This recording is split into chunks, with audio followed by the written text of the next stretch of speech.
Fight what? Against greedy of a certain high-ranking officials in the government.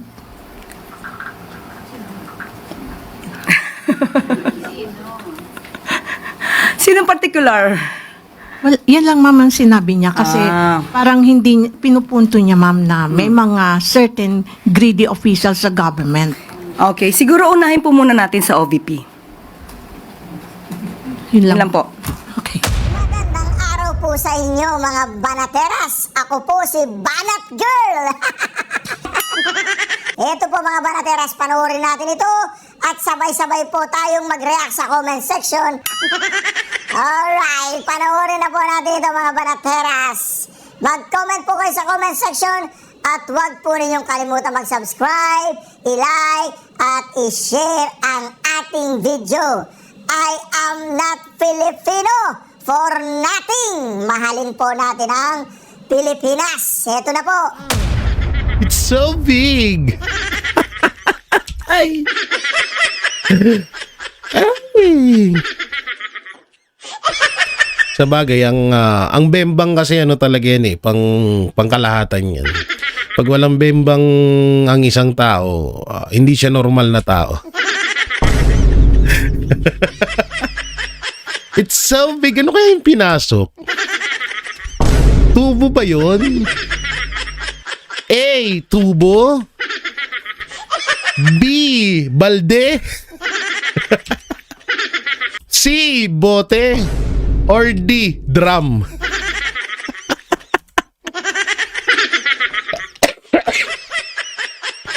Ang ina, no? Ouch daw eh. Ganun eh. Tayo na, masakit eh. Bakit naman kasi pinasok mo doon? Ang tubo, hawakan ng pala or sa piko yon. Bakit doon mo sinalpak?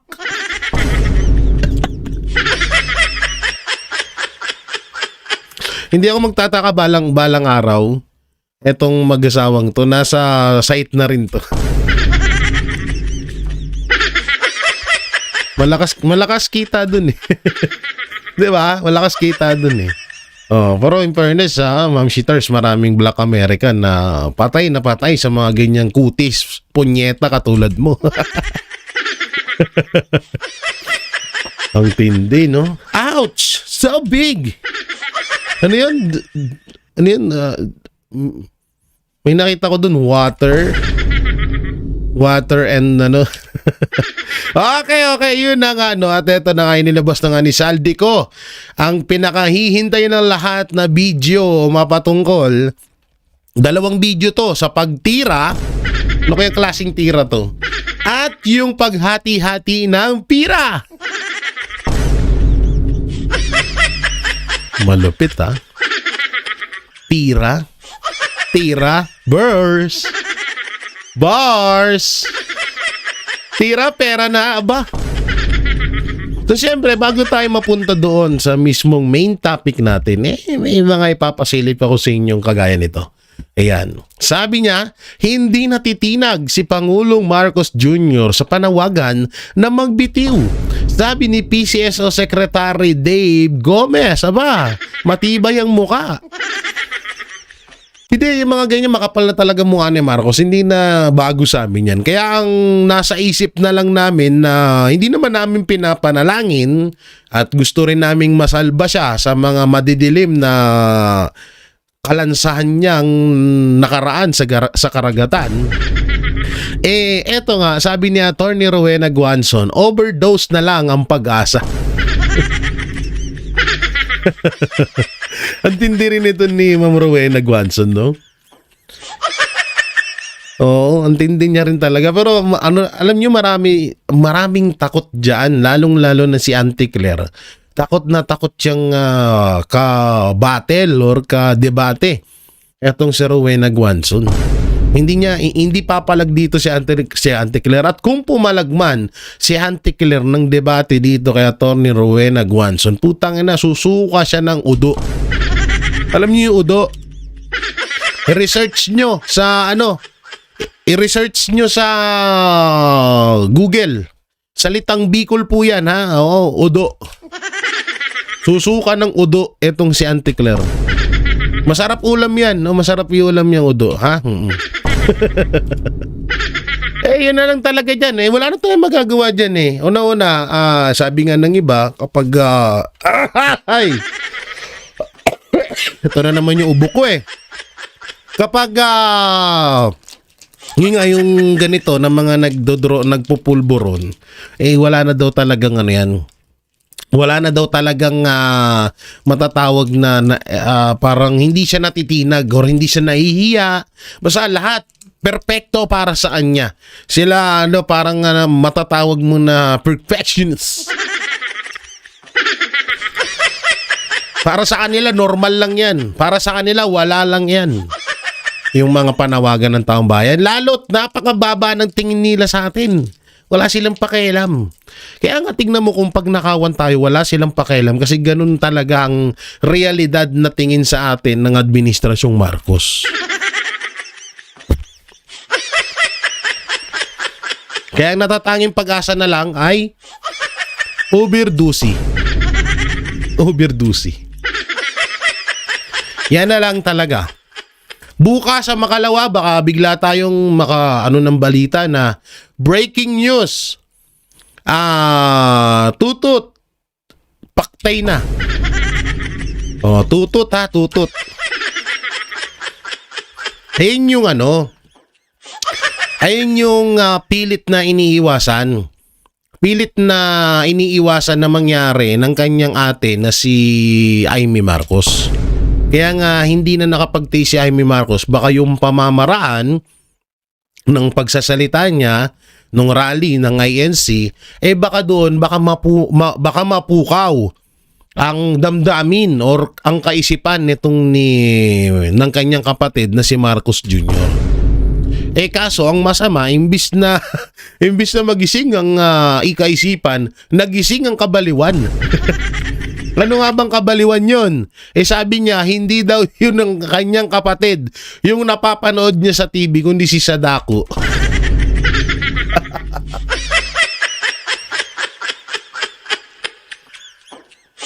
Kaya nga ngayon lubos kong talagang naunawaan si Senator Amy Marcos. Baka may mga basher dyan. May mga nababasa kasi ako na, dati ayaw nyo kay Amy. Ngayon, hanggang ngayon ayaw namin kay Amy. Pero pinapalakpakan namin siya ngayon dahil sinabi niya nga itong katotohanan at siya yung pinakamalaking ebidensya laban sa pagpupulburon ni Marcos Jr. Kapatid yan eh. Simulat sa pulyan talaga ang nakakaalam ng lahat. Sabihin na natin hindi ang nanay. Kadalasan mas magaling magtago ang mga anak ng sikreto sa mga magulang. Pero sa kapatid, bibihira talaga na hindi alam ng kapatid ang sikreto mo.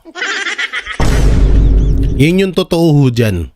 Kaya yung pagsalita ni Amy Marcos na adik si Marcos Jr., talagang kapanipaniwala yun. Dahil kapatid siya, di ba? So ngayon, yung speaking of pagpapababa sa pwesto, parang hindi niya talaga gagawin yan. Yung pagbulgar nga lang ng kapatid niya na adik siya, hindi niya ininda masyado.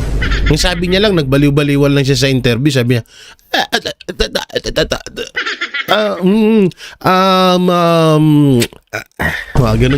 wag ganun, di ba? She's not my sister. Diba? Sabi niya, I telling to my cousin and my pinsan. She's not my sister. Yung napapanood ko sa TV, she's not my sister. Ayun yung interview niya, di ba? Hindi niya daw kapatid yung napanood niya sa TV. Ano lang yun, clone? Ikaw kasi, Madam Amy naman kasi. Sandamakmak yung pinaritoke mo, hindi ka tunay nakilala ni Marcos. Akala niya si Imelda Papin yun na nagsasalita sa INC.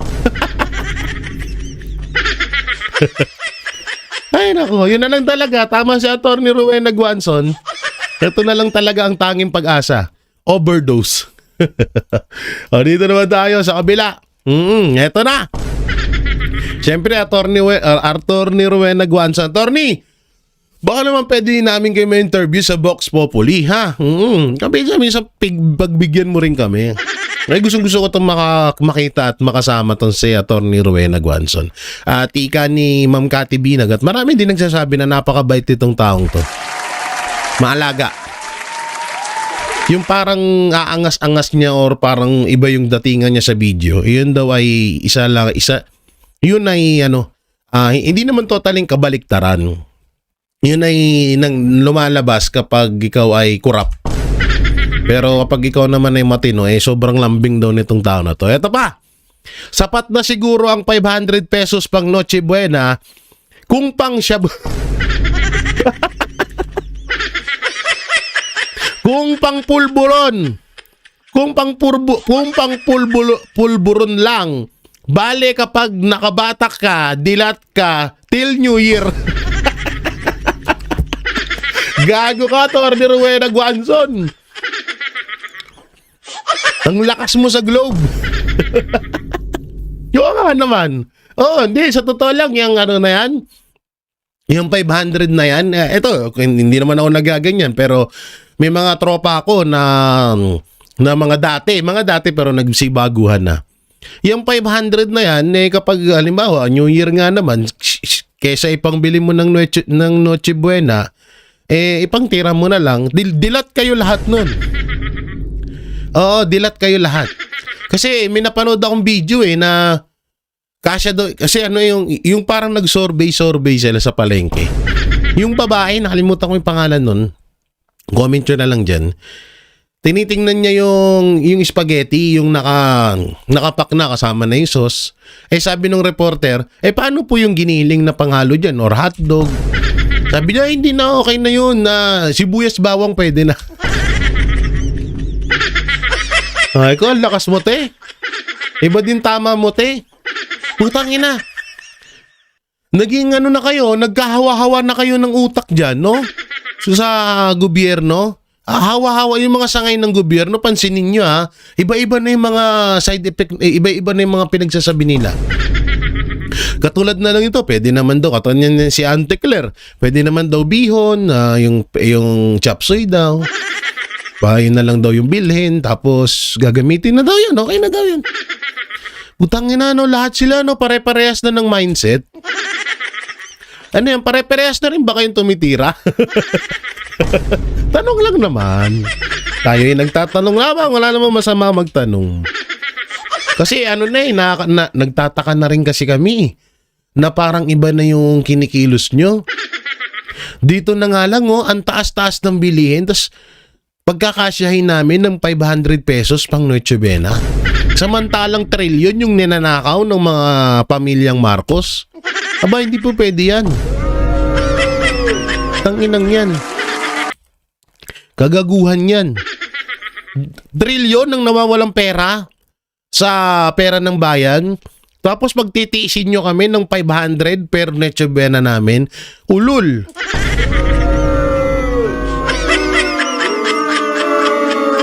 Maglo-lo ka na lang. Ay, sorry. Mas masasatisfy ka pa pag naglo-lo ka. Ha? Wag kami, mga kupal. Mga kupal kayo.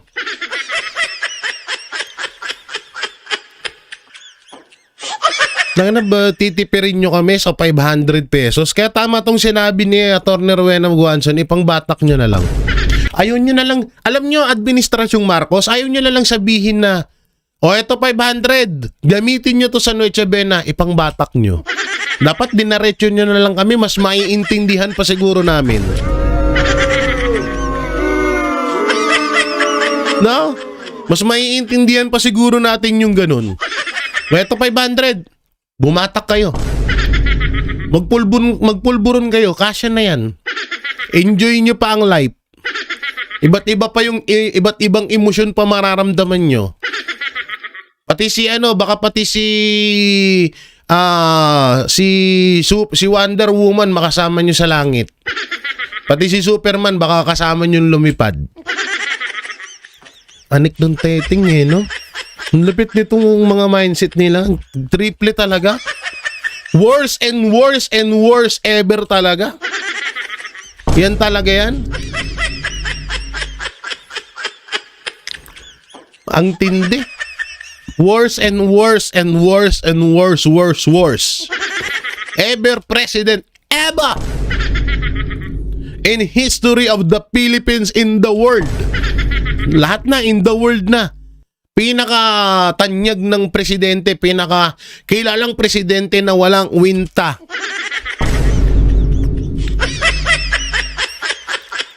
Tangina, no? Tapos, pati bayaw, pati asawa, may kickback, may nakaw, putang ina. Tapos ngayon, pagtitiisan nyo kami sa 500 pesos na Noche Buena, gago ka ba?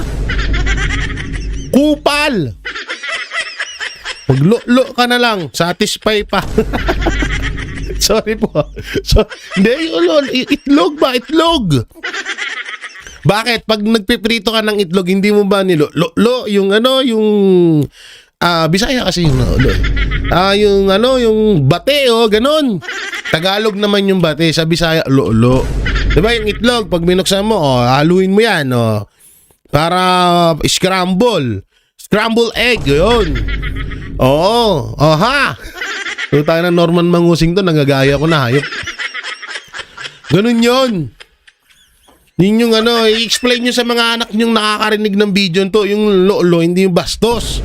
Sa itlog yun, pag magpiprito ka, galo-lo, ganun. Loloy mo muna bago mo iprito, ganun. Kayo, mga iniisip niya sa akin, sabi niyo, bastos. Ang bastos naman ni J. Guevara. Hindi ganun. Masyado naman kayo dyan. Mga green-minded. Ito ba? Ito, lapit. Ito, lo din. Sabi ni Auntie Claire, pwede naman siguro 500 Noche Buena. May mga mumurahin naman na ham. Pag nagsama-sama talaga yung mga utak gamunggo, no? Pare-pareho silang lahat eh. Auntie Claire, ha, i-check namin yung yung handa nyo sa Noche Buena, ha. Dapat 500 pesos lang. Dapat dilat ka din. Ito yung banat sa kanya ni Congressman Pulong Duterte. Auntie Claire, kung ganyan din lang ang level ng analysis mo, mas bagay siguro sa'yo na magnotaryo sa rekto. Basag. Basag ang panga ni Auntie Claire. Alam niyo, sa totoo lang, parang so sobrang inis natin sa ginagawa ng administrasyon na katarantaduhan at pagnanakaw. Alam nyo, napapawi ni Auntie Claire ang ating kalungkutan. Napapalitan ng inis. Parang hindi kumpleto ang ating isang araw pag hindi natin na babasa or napapakinggan ang katangahan ng mga salita ni Auntie Claire. Ang kanyang mga analysis na pang planetang Mars. Pag hindi natin naririnig yun, medyo boring. Putang na, grabe na naman nanakaw nila. Putang na, bilyon na naman yung nanakaw. Tapos, pag nakita natin yung mga ganito ni Auntie Claire ng mga komento, tuwang-tuwa na tayo. Tuwang-tuwa tayo na mas lamang yung inis. Iniisip ko lang dito, saan kaya pupulutin to si Auntie Claire, no? Pag natapos yung termino ni Marcos Jr., may kukuha pa kayang tao dito para maging lawyer siya. Para Pero ang kinaganda kay Auntie Claire, nalulusutan niya ng salitang kabobohan yung ang nangyayari, imbis na masupalpal niya yung mga tinatanong sa kanya, yung mga issue ng administrasyon, ang nangyayari, napapalitan yun ng inis sa kanya. So sa madaling salita, sinasalo niya lahat. Halimbawa, katulad niyan, yung 500 Noche Buena, sobrang nainis ang tao dyan sa administrasyon. Ngayon, ang nangyari, sinalo ni Auntie Claire yun. May patawa-tawa pa yun, ha? May pang-iinsulto. Kaya yung inis ni Auntie Claire, ay yung inis ng taong bayan, napunta kay Auntie Claire lahat. So palakpakan natin si Auntie Claire dahil sinasalo niya lahat ng inis ng taong bayan sa pamilyang Marcos.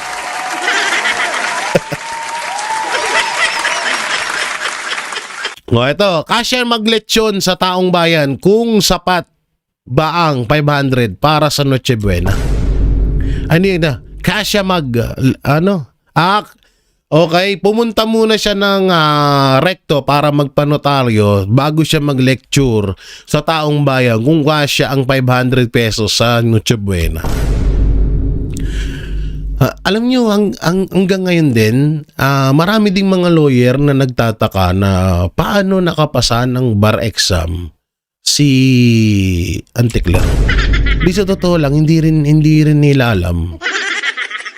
Wala din silang idea. Sabi nila, sa totoo kapag chinek mo naman yung nandun din talaga siya, nakapasa siya. Pero sa mga inaasta niya ngayon, sa mga naririnig natin sa bunganga niya, parang hindi ka panipaniwala na lawyer tong taong to. Parang lariga dun. 2 times defender. 2 times defender of disbarment. Diba? Ngayon malupit.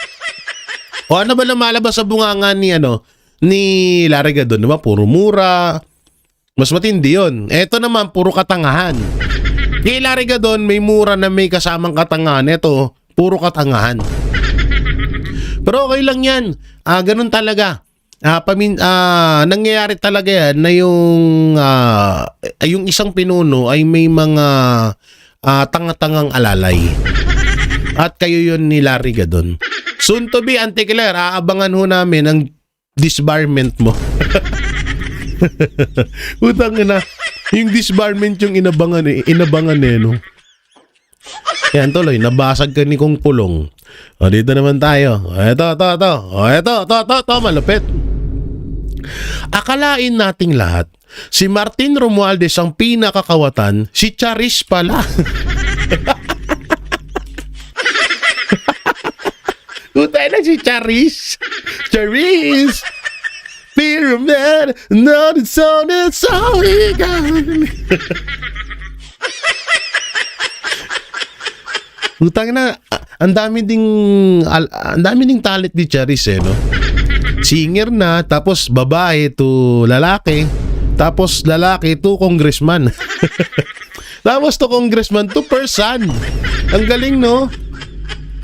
At to person to kawatan.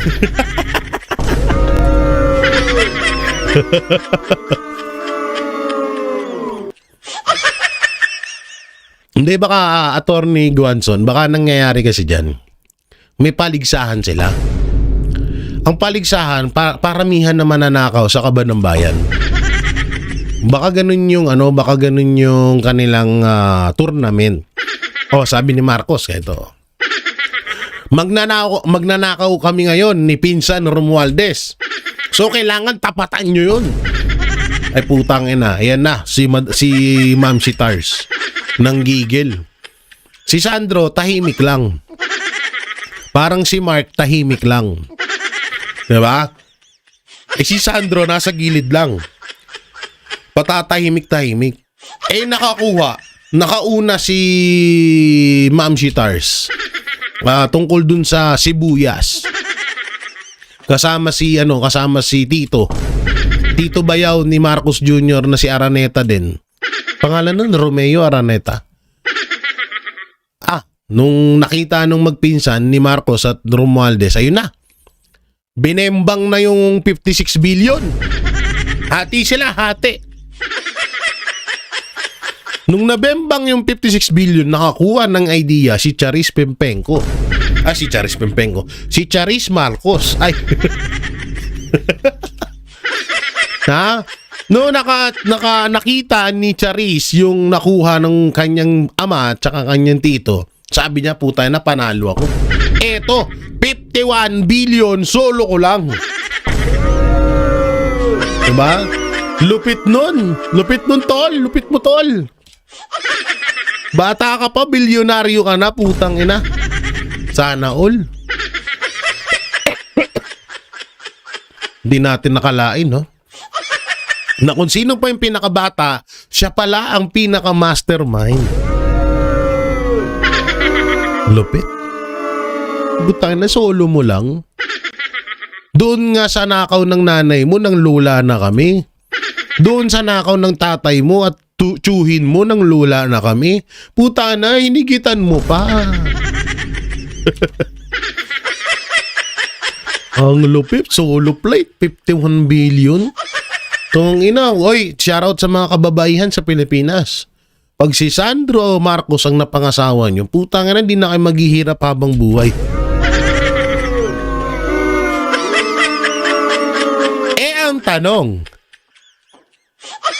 Ang tanong, lalaki kaya ang gusto niya? Ay, di mali. Ang tanong, babae kaya ang gusto niya?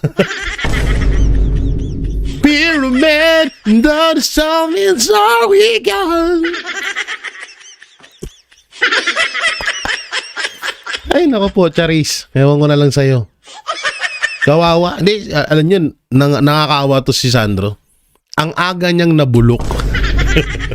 Totoo yan. Ang aga niyang nabulok ni Sandro Marcos. Bata pa siya, bulok na ang kanyang, siguro mananalo lang to congressman, pero senator, malabo. Depende na lang ha, basta tanggalin nyo si Chairman George Garcia.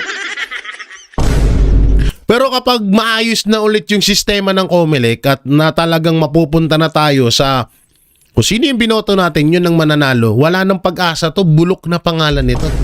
Hindi na to makakaahon. Oo. Ako na nagsasabi sa inyo. Yun yung hindi nila pinagkaingatan.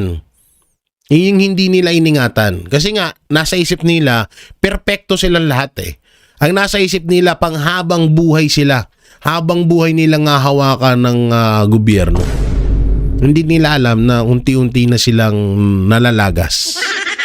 Pero soon ngayon, hindi nyo pa mararamdaman. Tas yung speaking of karma, hindi naman tayo nananalangin, pero tandaan nyo, may isang pamilya noon na halos ubusin din ng kaban ng bayan. Nang dahil din sa kanila, sobrang naghirap ang Pilipinas. Tignan nyo nangyari sa kanila. Inunti-unti sila. Hanggang sa ilan na lang ang natitira sa kanila, yung isa naghihingalo na. Sorry sa words na yan, masakit man pakinggan, pero totoo. Totoo yan. Balang araw, yan din ang mararanasan nyo. Ngayon, hindi pa yan kasi una bata pa kayo. Pangalawa, tawag dito nasa kapangyarihan pa kayo. Pero soon, panahon lang yan. Ngayon, panahon nyo, bukas, panahon naman namin. Yun yung ingatan nyo dyan. Okay? O, eto. Ayan tignan nyo yan Wow, Charis! 2023, 9.63 billion pesos! Ang tindi mo. 2024, 20.74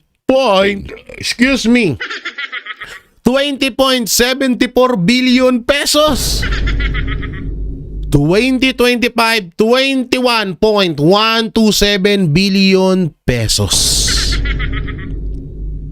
Wait, there's more.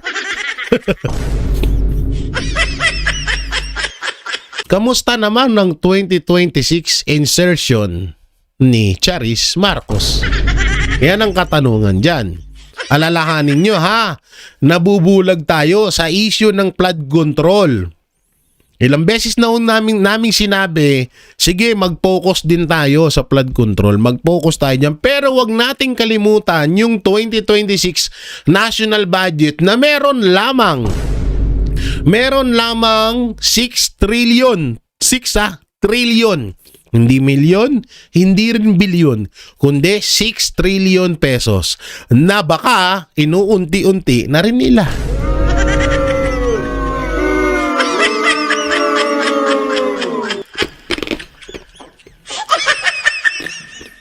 Yan ang delikado dyan. Yan ang delikado. Nakatuon tayo sa flood control, nililibang-libang tayo dyan. Kaya pala, baka Baka kaya pala ginawa ni Marcos Jr. ang ICI na siya naghanap ng tao, siya nagpopondo, siya ang nagbuo. Yun pala, etong pangyayari na to ay isa lamang diversional tactic patungo at para matabunan ang nakawan na nangyayari sa 2026 national budget na meron 6 trillion pesos. Baka naman, inom muna ako ng tubig. Sipin nyo maigi yun.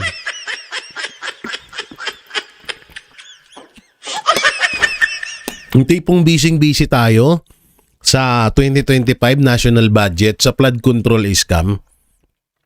Butang inan, kinakain na pala nila yung 2026 national budget. Dito, paki-cut tong video ko na to, i-share nyo kahit saan. Siguro baka baka i-cut ko to. Baka tawag dito, i-post ko to sa Facebook page ko na J. Guevara Banateros tsaka sa J. Guevara TikTok account ko. Kasi importante hong malaman to ng taong bayan eh. Kasi eto kung nakapagnakaw sila nung 2023, 2024, 2025, hindi malabong hindi sila magnakaw sa 2026. Posible. Nagawa, sabi nga nila, nagawa mo na noon, magagawa mo pa rin yan ngayon.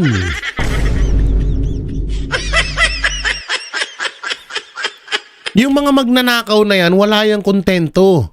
Habang buhay, hanggat may nakikita silang mananakaw, nanakawin nila at nanakawin yan. Kaya kalokohan na yung 2026 national budget, baka kinakain na rin nila yan. At mas may idea sila na natuklasan para hindi mabuko ng taong bayan yung pagnanakaw nila. Kasi itong sa flood control, natuklasan eh. Kaya iyan ang pilit nilang binabago na malinis. Walang labis, walang kulang, walang butas na masisilip sa kanila kapag ninakaw nila yung 2026 national budget. Kaya mga banateros, mga kabiyaya, gising-gising tayo. Nakapokus tayo dito sa 2025 national budget. Putang ina, kinakain na nila yung 2026 national budget. Yan ang mahirap dyan. Kasi ngayon wala na talaga rin akong tiwala. Excuse me. Wala na din akong talagang tiwala sa kanila. Kasi talagang napakalapit lang kung napagnakawan nga nila. Yan ang laki ng ninanakaw. Isa pa lang yan Si Charis pa lang yan. Wala pa yung nanay dyan. Wala pa tatay, tito, tsaka yung tito niyang isa sa side ng mama niya. Wala pa din yung sa kukay kupal sa Aldico. Diba? Wala pa rin yan dyan. Tsaka ito napakadaling magnakaw ngayon. Lalo na kung saan inilagay yung 2026 national budget para sa edukasyon.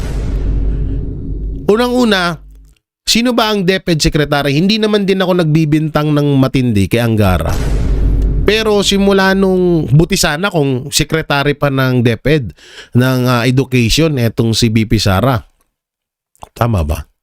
DepEd, Education. Tama, si DepEd yun, di ba? Kung hindi ako nagkakamali. Buti sana kung si BP Sara ang secretary doon. Masasabi nating safe. Makikita ni BP Sara kung ano yung galawan doon. Kagaya nung ginawa dati ni Saldico sa laptop scam. Ngayon, unang-una na sinasabi kong napakadaling magnakaw doon, sabihin na nating yung ibang pondo doon mapupunta sa mga school project. Sabihin na natin pagpagawa ng mga eskwelahan, doon pa lang ang dami ng pwedeng kickback doon. Parang flood control lang din. May ghost project at may nakaw project. Sabihin na natin yung isang school dito sa Rojas Capiz. Isang school dito sa Rojas Capiz ay nagkakahalaga ng sabihin na natin na 5 billion. Kunwari lang naman to, 5 billion pesos. Yung school para sa elementary dito sa Capiz, sabihin na natin kasama na pati sa high school. Pero putang ina, ang ilalaan lang na pondo doon 3 billion lang. So walang pinagkaiba yan sa nangyayari sa flood control. Ganon din naman ang ginagawa sa flood control. Binabawasan yung materyales at hindi inilalaan lahat ng pondo doon. Kaya mag-ingat tayo dyan mga banateros, mga kabiyaya, na dapat natin din pagtuunan ng pansin yung 2026 national budget at sana may isang magbulgar niyan or maghanap niyan. Ayun yung inaantay ko din ngayon. Nasabi ko sana po tayo na kung ako may kakayahan lang ako na silipin yung 2026 national budget, ginawa ko na. Kasi natatakot na ako eh. Ginawa na nila sa 2025, 2022, 2023, 2024. What if pa sa 2026? Ang laking pera nang nakalaan dun. 6 trillion. Eh ang tanong, may mga proyekto ba? Sana magkamali yung hinala ko. Dahil sana nga magkamali yung hinala ko at wag nang mangyari ulit. Wag nang mangyari ulit yung tawag dito. Wag nang mangyari ulit yung nangyari sa 2025 national budget. At take note. Wow, English yun ha.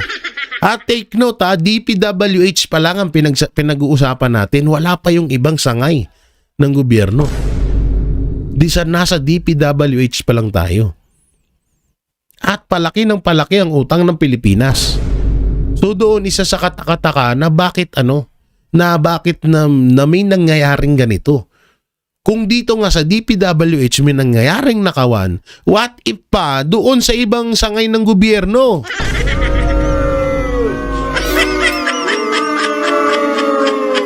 Custom, BIR, ano pa ba? Ang dami. DepEd. Baka meron din doon na hindi lang natin napapansin kasi nakatutok tayo sa flood control scam. Tapos nagtataka pa tayo, utang ng utang ang Pilipinas. Wala naman nangyayaring proyekto. Walang proyekto tayo nakikita. Yung mga build project ni Pangulong Duterte nakatenga na ngayon. Yung subway na lang ang pinag-aaksayan ng panahon. Malamang dyan sa subway na yan, merong kickback din na nangyayari dyan.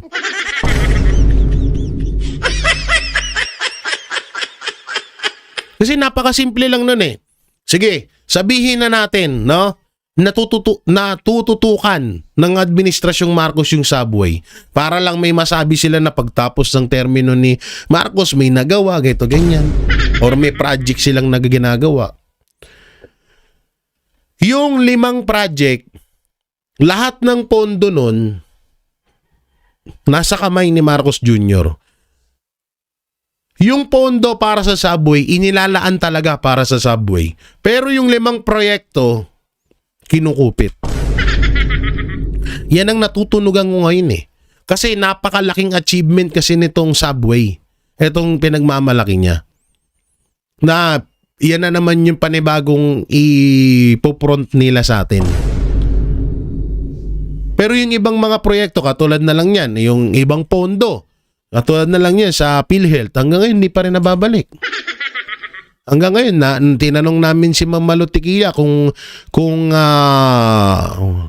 naipasa na ba sa kanya ni Auntie Claire yung hinihingi niya. Hanggang ngayon, wala. Ang masaklap pa doon, anak ng teteng, 89 billion ang pondo ng PhilHealth, utay na 60 billion lang yung ibabalik. So napakalaking kagaguhan. At pinapalabas pa nila na ibabalik, pero wala namang na ibabalik. Yun yung isa sa pinakamalaking katarantaduhan dyan. Kaya itong si Sandro Marcos, si aka Charis Kawatero, yun, ang ganda na apelido pang Japan ah. Charis Kawatero. Uy! Nabinyagan ka ngayon ng bago, Charis? May bago ka ng apelido, Charis Kawatero. O kaya, Sandoris. Uy, Sandoris. Charis Kawatero. Nga? Ngayon pa lang, bata ka pa lang, bulok ka na. Matanda pa ata ako dito eh. Hindi ako nagkakamali. 1993 ako pinanganak. Ewan ko kung anong taon tong pinanganak si ano. Tingnan natin Sandro Charis Kawatero. Ay, walang lumalabas. Putang ina. Sandro Marcos born. Asan na yun? Born. 31. So gago, kaedad ko lang pala to. No. 1994 siya. Oo. Okay. July... Wait lang. Nasaan na yung nawala? Nawala yung hayop. So, ang edad niya ay 31 years old. Ako, 32. Oo, mukha lang siyang bata sa akin kasi ito pinanganak tong aircon. Ako, pinanganak ako sa arawan eh. Doon ako natutulog dati sa sa patuyuan ng kopras eh. Lutuan ng koprasan. Doon ako natutulog sa taas kaya naging ganito kutis ko. So 31 years old siya ha. Ako 1993 ako pinanganak, siya 1994. So ako magte-32 na ako sa December 18. Eto, malapit na. Uy, pamasko mo baka naman ha. Mahiya ka naman. Joke lang. Eto, 32 years old, putang na. Bulok na. Bulok na ang sistema. Napanood niyo yung kay Dingdong Dantes, yung interview niyo sa bata? Bakit walang makain ang mga Pilipino? Dahil sa magnanakaw, sabi ng bata. So, ibig sabihin, i-correct niyo ako kung ano yung saktong pagkakasabi So, ibig sabihin, pati kabataan, alam na nila ang nangyayari ngayon sa Pilipinas. So, ibig sabihin, pati kabataan, alam nila na bulok ka. Tangina, tinalo mo ang tatay, tito, nanay mo sa pagnanakaw. Nasa iyo lahat. Ang lupit mo dong. Ading, ang lupit mo ading. Pukininam. Ay. Ang tindi ni Sandro, grabe. Ito nga yung balik dyan eh. Ito. Ito pa. Yan pa. Tingnan nyo, 27.3 billion na budget ng Office of the President sa 2026. 6.2 billion budget for the Office of the Ombudsman for 2026. 2.7 billion budget the Presidential Communication Office or PCO for 2026. Tingnan niyo yung budget ni BP Sara. Tingnan niyo yung budget ni BP Sara Duterte. 889 million na budget ng Office of the Vice President sa 2026. Tingnan niyo yung diferensya. Ang layo. Tapos ang sinisilip niyo eto. Pero itong mga putang inang to, hindi niyo pinapakialaman. Sorry sa pagmumura pero nakakaputang ina talaga. Biruin niyo Anong silbi nito? Anong silbi niyan? Mas lalo to, anong silbi nito? Nga, di ba? Anong silbi ng mga yan? Tanungin ko kayo. Wala.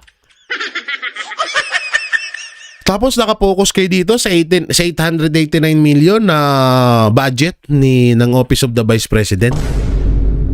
Na sinabi nyo sobra-sobra. Pero ito, hindi sobra.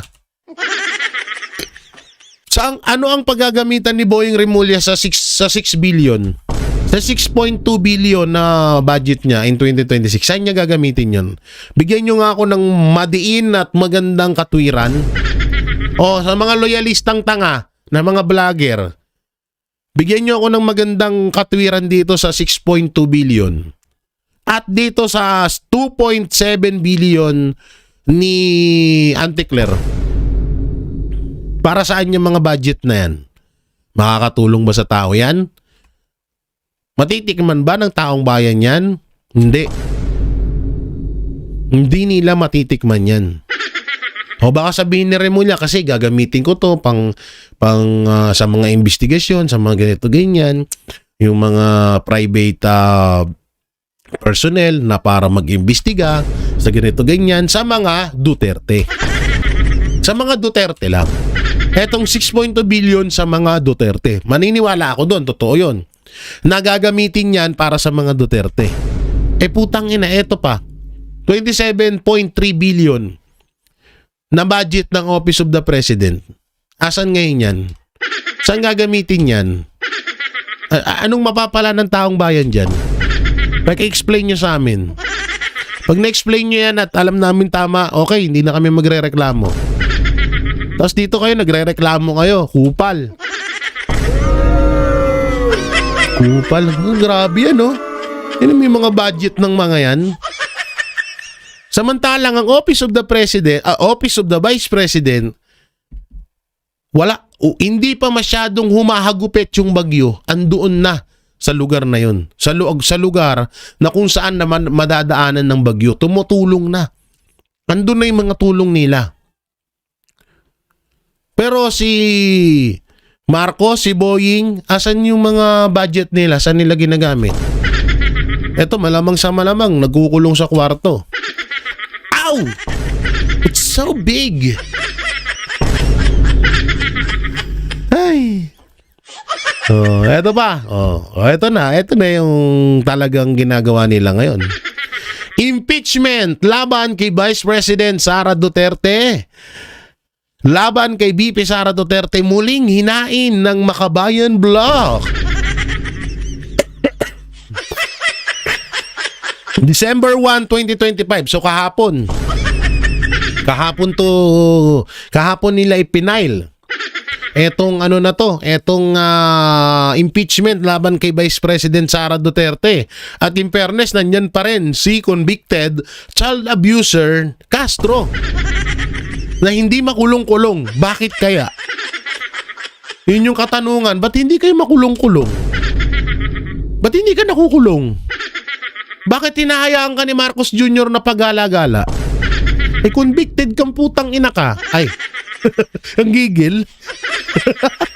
Ang gigil ka, Jay. Hindi, totoo naman eh. Ba't hindi ka makulong-kulong? What you doing fucking here?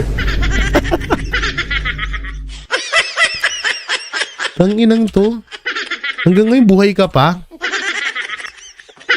Balita ko nung nakaraan, nagtatanim ka na ng kamote sa bulubundukan para ipakain dun sa mga na-recruit nyo.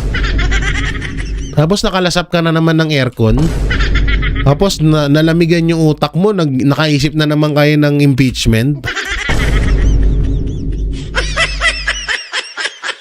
Ay di kasi naman, kapag may impeachment, alam nyo sa totoo lang, binubuhay. Si BP Sara bubuhay sa mga politiko. Pag walang laman ng bulsa ng mga politiko, si BP Sara ang bumubuhay. Alam nyo kung bakit? Etong impeachment, additional talent na naman yan. Additional tigwa 150 million na naman yan. Oo. O, diba? Tong instant yaman na naman si Congressman. Kung baka naman, Kung baka naman. Kahit man lang Noche Buena lang, Kong. Kasi 500 lang yung ibibigay eh. 500 lang yung estimated ng Noche Buena ng gobyerno. Kong, baka naman, maambunan mo man lang kahit 5 million yung nasasakupan mo, Kong.